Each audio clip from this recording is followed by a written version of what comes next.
नमस्कार, मैं हूँ डॉक्टर आर के शर्मा, मेडिकल ऑफिसर। जैसा कि हम पहले भी बात कर चुके हैं कि अभी कोरोना महामारी के दौरान बहुत से लोग बीमार हो रहे हैं और इस दौरान बहुत सी जगह ऐसा है जहाँ पे लोगों को हेल्थ केयर फैसिलिटी नहीं मिल पा रही ढंग से जितनी आवश्यक है, क्योंकि इस वक्त अस्पतालों पे और चिकित्सा कर्मियों पे मरीजों का बहुत ज्यादा बर्डन बढ़ चुका है।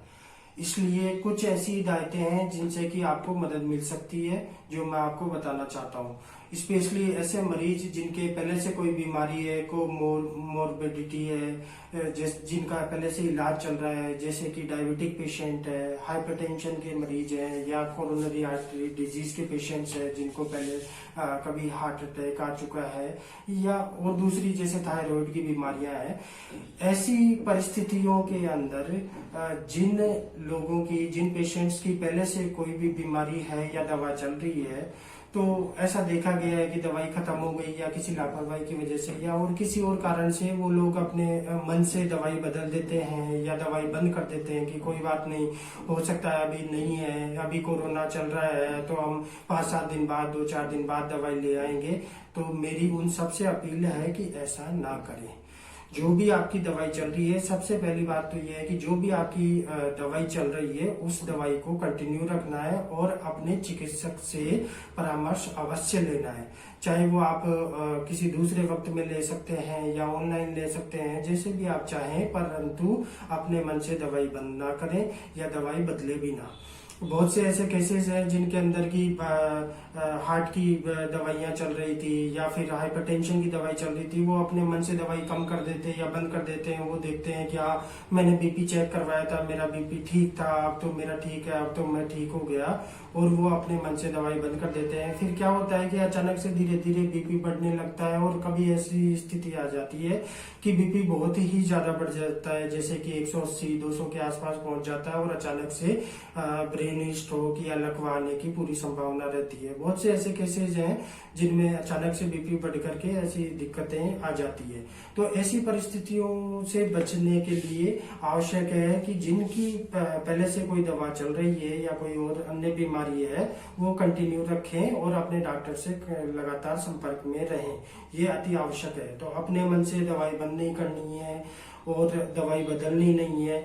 जिनके हो सकता है, जैसे डायबिटिक के पेशेंट है, उसमें मेटफॉर्मिन, ग्लिमराइड या कार्बोज या अन्य दवाइयां चल रही है, तो दवाई आपको अपने से बदल लेना। हाँ, दवाई आप लेते रहे और अपने डॉक्टर से सलाह लेते रहे। हो सकता है इंसुलिन पे कुछ लोग चल रहे हो, तो इंसुलिन भी अचानक से आप कम या ज्यादा नहीं कर सकते। एक छोटा सा इंस्ट्रूमेंट, ये ग्लूकोमीटर आता है, ये आप अपने पास डायबिटिक पेशेंट रख सकते हैं और कंटिन्यूसली शुगर की मॉनिटरिंग कर सकते हैं। उस हिसाब से डोज कम ज्यादा वगैरह होती है, वो आपको आपके चिकित्सक बताएंगे। लेकिन ये आपको डायबिटिक पेशेंट्स को काफी मदद दे सकता है। किसी भी कंपनी का आप ले सकते हैं, पर कंटिन्यूसली मॉनिटरिंग जरूरी है अभी। स्पेशली आप जब अस्पताल में नहीं जा पा रहे हैं, तो भी कम से कम आपको मॉनिटरिंग करनी है, लिख के रखना है और फिर अपने चिकित्सक से सलाह लेनी है कि भाई कम हो रही है या ज्यादा हो रही है। क्योंकि इस वक्त कोरोना के अंदर जो ज्यादा डेथ देखी जा रही है, वो क्लोट की वजह से डायबिटिक पेशेंट्स में या किडनी फेलियर के पेशेंट्स में या फिर हाइपरटेंसिव पेशेंट्स में ये ज्यादा खतरनाक साबित हो रहा है। इसलिए कुछ एहतियात बरतना अति आवश्यक है। इसी प्रकार से जिनके हाइपरटेंशन है, बीपी कम ज्यादा रहता है, शुगर के अंदर मैं आपको बता दूं कि अगर आपका शुगर 100 से नीचे है, जैसे 115-125 के आसपास है, तो कंट्रोल है, मेंटेन है। लेकिन 100 से नीचे जाता है या 150 से ऊपर है, 200 से ऊपर है, तो 200 से ऊपर आपको तुरंत अपने डॉक्टर से मिलने की आवश्यकता है। बाकी अगर जैसे 125 के आसपास है तो लगभग कंट्रोल है, आप दवाई जारी रख सकते हैं। इसी प्रकार से बीपी, हाइपरटेंशन के जो मरीज हैं, उनका अगर बीपी ऊपर वाला सिस्टोलिक जो है वो 100 से ऊपर है, 120 के अंदर है, तो ठीक है। 130 के आसपास भी आप मान के चल सकते हैं कि ठीक है, काम चल सकता है। लेकिन अगर 140 से ऊपर किसी का बीपी जाता है, तो तुरंत आपको चिकित्सक से मिलना है, सलाह लेने की आवश्यकता है, दवाई लेने की आवश्यकता है। क्योंकि 150 चला जाता है, 60 चला जाता है, तो संभव है कि भाई पता ना चले मरीज को। तो इस वजह से दवाई बंद नहीं करनी है। तो ये बीपी और शुगर के पेशेंट हो गए। जिनके थायराइड की दवाई चल रही है वो थायराइड की दवाई कंटिन्यू रखेंगे। स्पेशली जो प्रेग्नेंट लेडीज हैं वो भी कंटिन्यूसली अपनी दवाई जारी रखेंगे और डॉक्टर से संपर्क में रहेंगे। इसके अलावा अस्थमैटिक पेशेंट्स हैं, कुछ ऐसे पेशेंट हैं जिनको सीओपीडी या अस्थमा है, सांस में पहले से तकलीफ है, या टीबी की दवाई चल रही है, तो वो अपने मन से दवाई बंद नहीं करेंगे। जो दवाई चल रही है वो जरूर चालू रखेंगे। हाँ, साथ में आपको अच्छी डाइट और बैलेंस डाइट लेने की आवश्यकता है। जैसे सीओपीडी के पेशेंट्स हैं या अस्थमा के पेशेंट हैं, उनको हो सकता है कि मौसम में बदलाव की वजह से, धूल की वजह से दिक्कत आती हो, तो वो ऐसे इन्वायरमेंट से, ऐसे फैक्टर्स से बचने की कोशिश करेंगे। एक डायबिटिक पेशेंट्स में देखा गया है कि भाई आपकी जो डाइट है वो काफी इम्पोर्टेंट है, काफी मायने रखती है। शुगर के पेशेंट्स में जैसे कि मेथी दाना, ये हेल्पफुल है। मेथी की सब्जी ले सकते हैं या भिगो के ले सकते हैं। साथ में जामुन काफी फायदेमंद होता है, या नीम गिलोय वगैरह, ये फायदेमंद होते हैं। लेकिन दवाई के साथ में आप ये उपचार ले सकते हैं। थोड़ा थोड़ा खाएं, बार बार खाएं, और लाइट, थोड़ी थोड़ी देर में लाइट फिजिकल एक्टिविटीज, मतलब एक्सरसाइज वगैरह डेली, घर में वॉक वगैरह जो पॉसिबल हो वो कर सकते हैं। क्योंकि अगर आप बैठे रहते हैं और सेडेंटरी लाइफ स्टाइल जीते हैं जिसमें कम एक्टिविटीज होती है, तो ये बीमारियां बढ़ती है। और हाइपरटेंशन के जो पेशेंट है उनके लिए नमक बहुत ही जरूरी है। तो नमक कम कर दें या बंद कर दें तो काफी हेल्प मिलती है।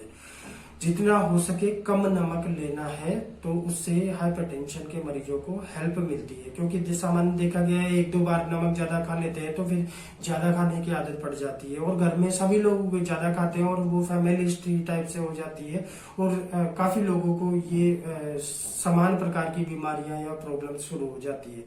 तो इसमें भी आपको ध्यान रखना है।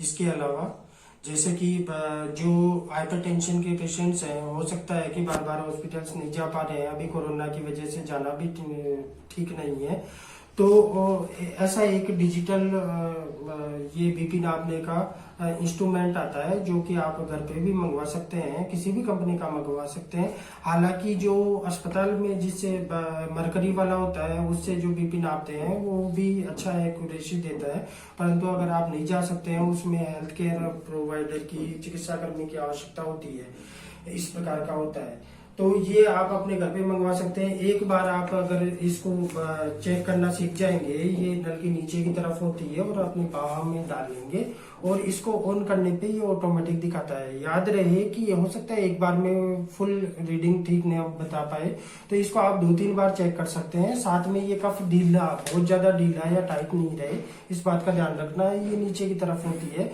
ये आप एक बार के अपने चिकित्सा कर्मी से पूछ लेंगे तो हो सकता है वो आपको बता दे। तो ये आप कंटिन्यूसली जो बीपी के पेशेंट है उन्हें चेक करते रहेंगे इस दौरान, तो अच्छा रहेगा। इसके अलावा जिनको परिवार में हो सकता है बुखार वगैरह आ रही हो, तो ऐसा एक थर्मोमीटर आता है, वो आप घर पे मंगवा सकते हैं। लेकिन ध्यान रहे कि एक इन्फेक्टेड व्यक्ति का थर्मोमीटर दूसरा यूज ना करे, या फिर पहले स्टरलाइज करे।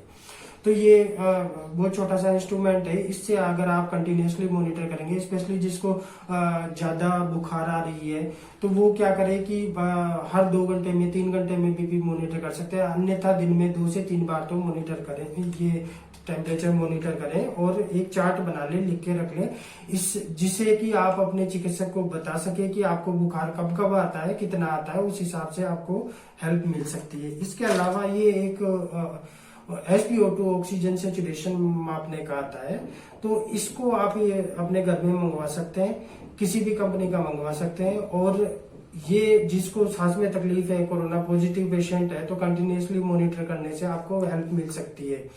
परंतु ध्यान रखें कि ये एक तरफ से लाइट छूटती है, इसको है ना 3rd फिंगर में लगा लें, या दूसरी फिंगर में 3rd में लगा सकते हैं, नाखून की तरफ है, इसको ऊपर की तरफ रखेंगे, बटन दबा लेंगे, कुछ ही देर के अंदर ये आपको रीडिंग दे देता है। इसमें 2 रीडिंग आती है, ध्यान रखेंगे कि एक तो आपकी हार्ट बीट की रेट आती है, दूसरा इसके अंदर ऑक्सीजन सेचुरेशन आती है, लिखा हुआ आता है O2, तो आप बता देंगे।